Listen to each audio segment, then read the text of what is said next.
Hello दोस्तों, सब स्वागत है आपका एक बार फिर से कहानी पीडिया के इस नए एपिसोड पे। और आप सुन रहे हैं सम्राट अशोक के जीवन से आधारित पूरी जीवन गाथा। और हम हैं अगले अध्याय में, कलिंग का अंतिम युद्ध।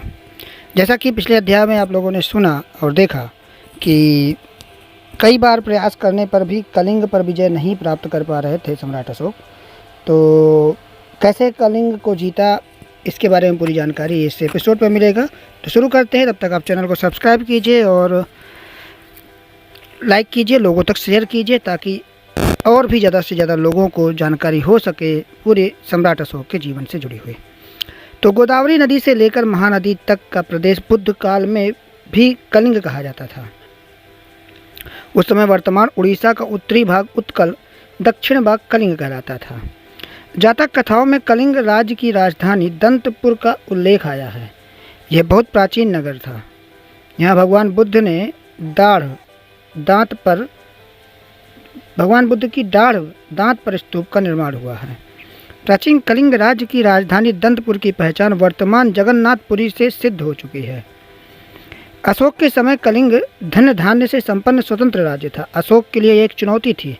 सर्वप्रथम कलिंग को महापद्मानंद ने अपने अधिकार में करके मगध राज्य में मिलाया था। चंद्रगुप्त मौर्य के समय वह मौर्य साम्राज्य का अंग रहा था, किंतु महाराज बिंदुसार के समय कलिंग स्वतंत्र राज्य घोषित हो गया। अशोक जैसे महत्वाकांक्षी शासक के लिए यह असहनीय बात थी। इसीलिए अशोक ने अपने राज्याभिषेक के 8वें वर्ष में कलिंग की चढ़ाई कर दी। महाराजा अशोक की सेनाओं ने इसे चारों ओर से घेर लिया। कलिंग के भीषण युद्ध का विस्तृत वर्णन हमें अशोक के 13वें धम्म अभिलेख से प्राप्त होता है। कलिंग के इस युद्ध में भीषण रक्तपात और नरसंहार हुआ। कलिंग की सेना और वहां की जनता ने वीरतापूर्वक सामना किया। उन्होंने जान की बाजी लगा दी, किंतु उनकी पराजय हुई और कलिंग पर अशोक का अधिकार स्थापित हो गया।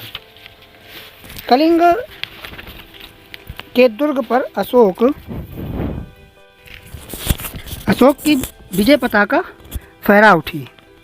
इस समय कलिंग देश पर चैत्रराज नामक शासक का राज्य स्थापित था। 13वें धम्म अभिलेख में इस युद्ध के परिणामों का उल्लेख इस प्रकार दिया गया है। इसमें 1,50,000 व्यक्ति बंदी बनाकर निर्वासित कर दिए गए। 1 लाख लोगों से अधिक मारे गए। युद्ध में भाग न लेने वाले ब्राह्मणों,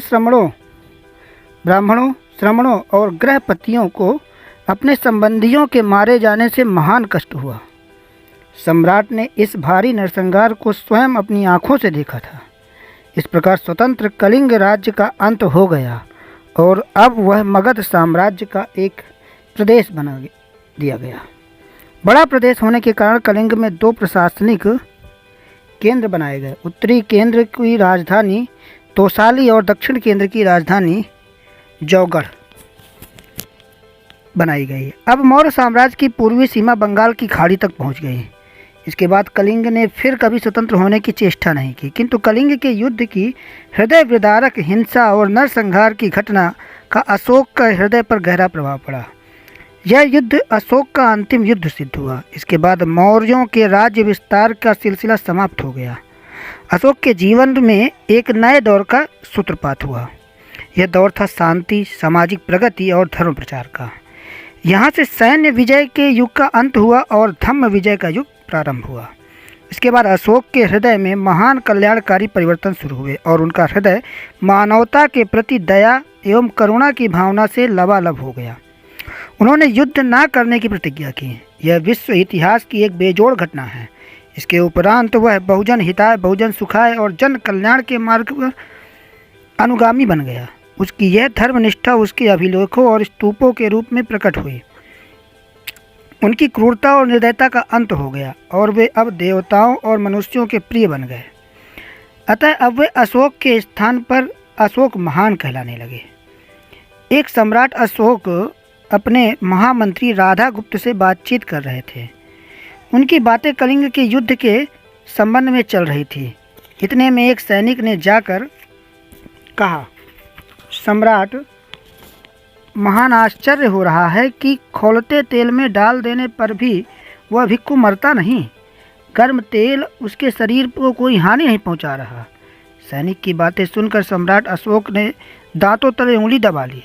महामंत्री को तो सैनिक की बातों पर कतई विश्वास नहीं हुआ। वे सम्राट से बोले, सम्राट, खौलते तेल में जीवित रहना मनुष्य के बस की नहीं है। मैं इस बात को नहीं मानता, ये सत्य नहीं हो सकता। चलिए आपके साथ इसकी सच्चाई परखें। महामंत्री और सम्राट अशोक खौलते हुए तेल के कड़ाह के पास पहुंचे। इस तेल के कड़ाह के चारों ओर खड़े और सैनिक भिक्खु की महिमा का गुणगान कर रहे थे। सभी के मुख पर आश्चर्य और भिक्खु के प्रति श्रद्धा का भाव छाए थे। सम्राट अशोक को आते देखकर सैनिकों की भीड़ एक ओर हो गई। सम्राट खौलते तेल के कड़ाहे के समीप आए। उन्होंने देखा कि ईंटों के चूल्हे पर विशाल तेल का कड़ाहा रखा है। तेल आग की तेज लपटें पाकर खूब खौल रहा है। खौलते हुए तेल पर उन्होंने भिक्खु को समाधि लगाए बैठे देखा।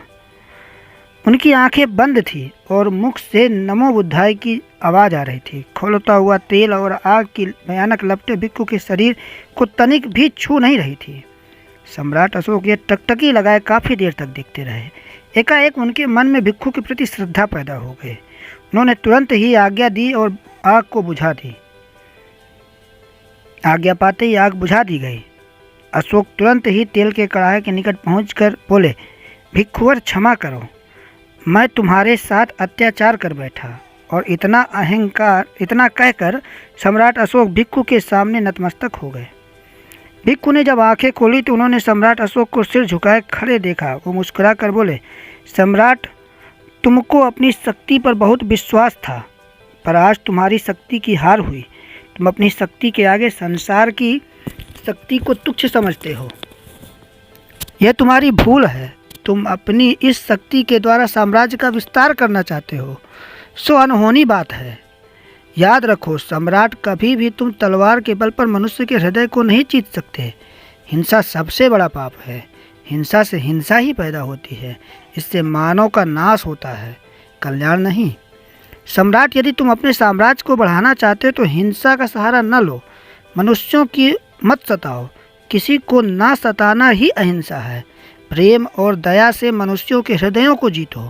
अहिंसा की जीत नीति को अपनाकर मनुष्यों के विचारों में छा जाओ। तभी सम्राट तुम मानव कल्याण कर सकोगे। तभी धरती पर सच्ची शांति आ सकेगी। हिंसा और शस्त्रों के बल पर शांति तो केवल ढोंग है, धोखा है।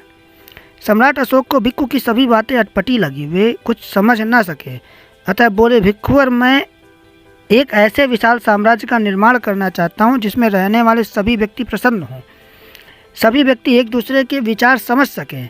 सभी के रीति रिवाज एक से हों, अर्थात सब एक धर्म को मानने वाले हों। यह कल्पना तलवार के बल पर ही साकार हो सकती है। तलवार से ही मेरे अपने सपने साकार हो सकते हैं। और फिर मेरा मार्ग गलत थोड़े ही है। संसार में बड़े बड़े साम्राज्य तलवारों की छाया में ही बनते पलते हैं और चलते हैं। जो काम तलवार के जोर पे हो सकता है वो बातों में थोड़ा हो सकता है। सम्राट अशोक की सभी बातें भिक्खु ने बड़े ध्यान से सुनी और कहा, सम्राट, जो साम्राज्य तलवार के द्वारा बनाए जाते हुए जल्दी ही मिट जाते हैं। मिटने के बाद उनको कोई याद नहीं करता। तलवार के बल पर राज्य की तरफ से फैलाया गया धर्म स्थिर नहीं रहता। वह तभी तक चलता है जब तक तलवार चमकती है। तुम यदि अपने सपने साकार करने चाहते हो तो तलवार को नहीं, प्रेम को अपनाओ। हिंसा को नहीं, अहिंसा को अपनाओ। सभी धर्मों का आदर करो। सभी धर्म अच्छे हैं। तभी तुम धरती पर स्वर्ग ला सकोगे। तभी तुम्हारा साम्राज्य युगों युगों तक कायम रहेगा। तभी सम्राट अशोक ने मुस्कुराते हुए कहा, भिक्खुवर, मैं तुम्हारे विचारों को अब समझा। इनमें सार है। इनसे राक्षस को इंसान बनाया जा सकता है, धरती पर स्वर्ग लाया जा सकता है। मैं आज अपनी नीति में परिवर्तन करने की घोषणा करता हूँ। मनुष्यों के कल्याण के लिए मैं तलवार नहीं उठाऊंगा। और फिर तभी सम्राट, तुम्हारा नाम युगों युगों तक अमर होगा। संसार हमेशा तुम्हारी कीर्ति का गान करेगा। भगवान बुद्ध तुम्हारा कल्याण करे। भिक्खु ने अशोक को आशीर्वाद दिया। सम्राट के हृदय में भिक्खु के प्रति दिनों दिन आदर बढ़ने लगा। सम्राट स्वयं भिक्खु की ओर खिंच चले। इस प्रकार से कलिंग युद्ध से ही सम्राट अशोक के हृदय में परिवर्तन हुआ और सम्राट अशोक एक बौद्ध धर्म की ओर आकर्षित हुए और वहीं से ही उनका धम्म विजय यात्रा शुरू हुई। तो दोस्तों, अगले एपिसोड में हम सम्राट अशोक के धम्म विजय, अभी तक उन्होंने अपने साम्राज्य विजय की ओर काम किया था, अब धम्म विजय की ओर कैसे उन्होंने आगे काम किए, अगले एपिसोड पे सुनेंगे। बने रहिए कहानी के साथ में, चैनल के साथ में। तब तक के लिए मिलते हैं अगले एपिसोड में। धन्यवाद।